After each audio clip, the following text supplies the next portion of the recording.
तो आखिरकार टेलीकॉम कंपनियों ने अपने रिचार्ज प्लान महंगे करने शुरू कर ही दिए। जी हाँ, काफ़ी दिनों से खबरें चल रही थी कि कंपनियां अपने रिचार्ज प्लान को महंगा करने जा रही हैं और वहां पर संभावना थी कि लगभग 10% तक इसके रेट जो है वो बढ़ जाएंगे। आप जो भी रिचार्ज करते हैं अभी जिस रेट में भी हो रहा है, उसमें 10% तक की बढ़ोतरी हो सकती है, ऐसी संभावना थी।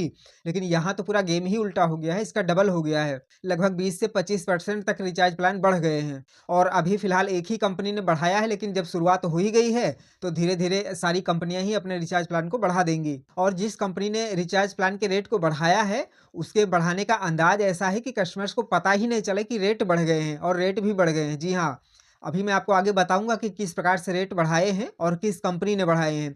पर उससे पहले अगर आप चैनल पर नए हैं, तो चैनल को सब्सक्राइब करके बेल आइकन को ऑल पर सेट करके ज़रूर रखिएगा, क्योंकि मैं हमेशा आपके काम की जानकारियाँ लाता रहता हूँ। तो चलिए मैं अपने फ़ोन की स्क्रीन ऑन कर लेता हूँ और आपको लाइव में कुछ प्लान्स को सर्च करके दिखाता हूँ कि उनमें क्या चेंजेस हुए हैं, किस प्रकार से रेट बढ़े हैं। फिर आगे फुल डिटेल में इस पर बात करते हैं। तो देखिए ये मैंने एक ऐप खोल ली है जो कि बीएसएनएल की है। अब यहाँ पर मैं रिचार्ज प्लान को सर्च करके दिखाता हूँ आपको, क्योंकि बीएसएनएल ने ही रेट बढ़ाए हैं। जी हाँ, ये एक बहुत बड़ा अपडेट है, जिससे हम उम्मीद करते थे कि वो रेट इतनी जल्दी नहीं बढ़ाएगा, सबसे बाद में बढ़ाएगा। लेकिन हुआ यहाँ पर इसका उल्टा है। अभी तक हम खबरों में देख रहे थे कि जियो, एयरटेल, वीआई वाले रेट बढ़ाने वाले हैं, लेकिन यहाँ पर बीएसएनएल ने ही शुरुआत कर दी है। अब आप उम्मीद कर सकते हैं कि अगर सरकारी कंपनी बीएसएनएल ने अपने रेट बढ़ा दिए हैं, तो फिर बाकी कंपनियाँ कितने दिन तक इंतज़ार करेंगी? वो तो इस मौके की तलाश में ही है कि कैसे मौका मिले और हम अपना रेट बढ़ाएँ।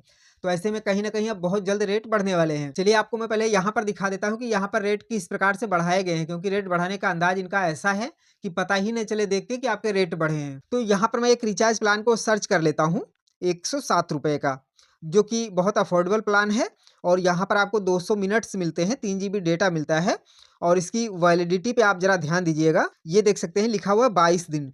ये पता है रिचार्ज अभी कुछ दिनों पहले की बात करें अगर, करीब 1 साल पहले की बात करें अगर, तो वहाँ पर ये जो प्लान था 107 वाला, इसकी वैलिडिटी थी 35 दिन और अभी हाल ही में कुछ महीने पहले इसकी वैलिडिटी को घटाकर 28 दिन कर दिया गया था। और अभी ये हाल में इसी महीने में करीब मेरे ख़्याल से 16 या फिर 18 तारीख को इसमें एक मैसेज आया था, जहाँ पर बताया गया कि इसकी वैलिडिटी को घटाकर 22 दिन कर दिया गया है। देख सकते हैं अभी यहाँ पर लाइव दिख रहा है। अब इन्होंने यहाँ पर प्राइस नहीं बढ़ाया है, ये ध्यान देने वाली बात है। ₹107 पहले था और ₹107 आज भी है। यानी कि कस्टमर अगर वैलिडिटी पर ध्यान ना दे, तो उसको पता ही नहीं चलेगा कि रेट बढ़ गए हैं। अब रेट कितने बढ़े हैं वो अभी मैं आपको दिखाऊँगा, तो देखकर आप चौंक जाएँगे कि इतना बड़ा चेंजेस। देखिए मैं वो भी आपको पहले दिखा देता हूँ, एक प्लान और दिखा देता हूँ, फिर बताता हूँ। देखिए यहाँ पर मैं एक दूसरा प्लान सर्च करता हूँ ₹147 का, ये देख सकते हैं और इसकी वैलिडिटी देखिए 24 दिन दिखा रहा है, जो कि पहले 28 दिन थी। यहाँ पर आपको अनलिमिटेड कॉलिंग मिलती है, 5 जीबी डेटा मिलता है। अब देखिए इन दोनों में मैं आपको दिखाता हूँ कि रेट बढ़े कितने हैं, क्योंकि यहाँ पर देखिए, यहाँ पर इतनी खूबसूरती के साथ कंपनी ने दिमाग लगाया हुआ है कि कस्टमर्स को जल्दी से पता ही ना चले। यानी कि जो रेट है रिचार्ज का, ₹107 हो गया, 147 हो गया या फिर अन्य जो भी रिचार्ज प्लान हैं, वहाँ पर उनका रेट नहीं बढ़ाया गया है, उतना ही है, बस वैलिडिटी घटा दिया गया है। अब इसका कितना बड़ा फ़र्क पड़ रहा है वो मैं आपको दिखाता हूँ, तो उसके लिए मैं कैलकुलेटर ओपन करके आपको दिखाता हूँ। देखिए मैंने कैलकुलेटर ओपन कर लिया है।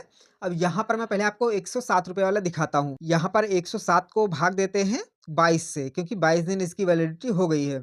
तो देखिए यहाँ पर आ रहा है ₹4.86, ठीक है? ये हो गया 22 दिन का। अभी कुछ दिनों पहले ये था 28 दिन। तो अब हम इसका 28 दिन का देखते हैं कि कितना हो रहा है। तो इसको गुणे कर देंगे 28। आप देख सकते हैं ₹136.18 हो रहा है। अगर हम 18 छोड़ भी देते हैं, तो ₹136 तो हो रहा है। यानी कि ₹107 वाला जो रिचार्ज था, उसके लिए अब हमें ₹136 देना पड़ रहा है। बस फ़र्क इतना हो गया है कि वैलिडिटी घटा दिया है, इसलिए हमें डायरेक्ट में देना नहीं पड़ रहा है। लेकिन एवरेज अगर निकालें हम 28 दिन का, तो हमारा ये 28 दिन का प्लान पड़ रहा है ₹136 का। यानी करीब-करीब ₹29 इसमें बढ़ गया है। अब 29 का मतलब ये हो गया कि करीब-करीब ये 25% रेट इसमें बढ़ा दिया गया है। देख सकते हैं कितना बड़ा फ़र्क है। खबरों में सुनने में ये आ रहा था कि 10%, 12% कंपनियाँ अपना रिचार्ज प्लान बढ़ाने जा रही हैं। लेकिन यहाँ तो उसका सीधा डबल से भी ज़्यादा हो गया है कि करीब-करीब 25-26% तक यहाँ पर बढ़ा हुआ रेट दिख रहा है। चलिए 147 को भी देख लेते हैं कि यहाँ पर कितने परसेंट के आस-पास जा रहा है।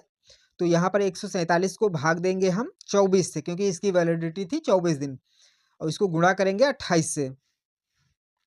तो देखिए ये प्लान हमारा पड़ रहा है ₹171 का, यानी कि यहाँ पर लगभग ₹24-25 बढ़ जा रहा है। तो इस प्रकार से इन लोगों ने रेट बढ़ाया हुआ है कि देखकर पता भी ना चले और रेट भी बढ़ जाए। तो अगर आप बीएसएनएल के कस्टमर हैं तो आप कमेंट करके ज़रूर बताइएगा कि क्या आपको इसकी जानकारी थी या फिर नहीं थी? क्योंकि मेरा मानना है कि आप में से बहुत से लोग ऐसे हो सकते हैं जिनको कि पता भी नहीं चला होगा कि उनके रिचार्ज प्लान के रेट बढ़ गए हैं। क्योंकि कंपनी ने बढ़ाया ही इस अंदाज में है कि देख के पता ही नहीं चलेगा जब तक आप उसे ध्यान से नहीं देखेंगे। और क्योंकि ये सरकारी कंपनी है और उम्मीद ये की जा रही थी कि सभी बढ़ा देंगे बट इसके रेट नहीं बढ़ेंगे या फिर बढ़ेंगे तो कम बढ़ेंगे और सबसे बाद में बढ़ेंगे। लेकिन यहाँ पर बिल्कुल उल्टा हो गया है, शुरुआत ही इसने कर दिया है। तो अगर शुरुआत यहाँ से हो रही है, तो ज़ाहिर-सी बात है कि अन्य जो कंपनियाँ हैं, वो चाहे जियो हो गया, चाहे एयरटेल हो गया, चाहे वीआई हो गया, ये लोग अब ज़्यादा दिन पीछे नहीं रहने वाले हैं। इनके भी रेट आपको बहुत जल्दी बढ़े हुए दिखेंगे। अब देखने वाली बात ये होगी कि आखिर वो लोग कितना बढ़ाते हैं, क्योंकि यहाँ पर तो आप देख सकते हैं 20 से 25% तक के आसपास में रेट बढ़ गए हैं। अब वो लोग कितना बढ़ाते हैं, ये देखने वाली बात होगी। और ये जो बढ़े हुए रेट हैं, ये हो सकता है कि आपको अगले महीने से ही देखने को मिल जाएँ या फिर नए साल से देखने को मिल जाएँ, यानी कि दिसंबर या फिर जनवरी में आपको बढ़े हुए रेट देखने को मिल सकते हैं। अब ऐसे में अगर आप चाहते हैं कि आपको अभी फ़िलहाल के लिए थोड़ी-सी राहत मिल जाए, तो आप चाहें तो कोई बड़ा रिचार्ज कर सकते हैं, जैसे कि 3 महीने का रिचार्ज हो गया, 84 दिन का जो आता है, तो उसको आप करके 2-3 महीने के लिए बच सकते हैं। या फिर आपके पास में अगर जियो सिम है, तो वहाँ पर आपको वाउचर खरीदने का ऑप्शन मिलता है। तो अभी वाउचर आप जितने भी खरीदना चाहें, वो चाहे 1 खरीदें, 2 खरीदें, 4 खरीदें, आप खरीद सकते हैं। और वहाँ पर आप जिस रेट में जिस प्लान को लेंगे, तो वो आप अगर 4 महीने बाद भी उसको एक्टिवेट करते हैं, तो आपका पुराना ही प्लान एक्टिवेट होगा, यानी जो भी बेनिफिट पुराने वाले हैं, वही आपको मिलेंगे। कहने का मतलब ये है कि अगर अभी 1 महीने बाद या फिर अगले महीने अगर रेट बढ़ जाता है और अगर अभी आप इस रेट में वाउचर को खरीद लेते हैं, तो रेट बढ़ने के बाद भी आपका पुराना वाला ही नियम लागू होगा। जो बेनिफिट अभी मिल रहे हैं, वही आपको बाद में भी मिलेंगे। तो ये फ़ायदा आपको हो सकता है, तो आप देख लीजिएगा आपके हिसाब से आपको क्या करना उचित है, क्या नहीं है।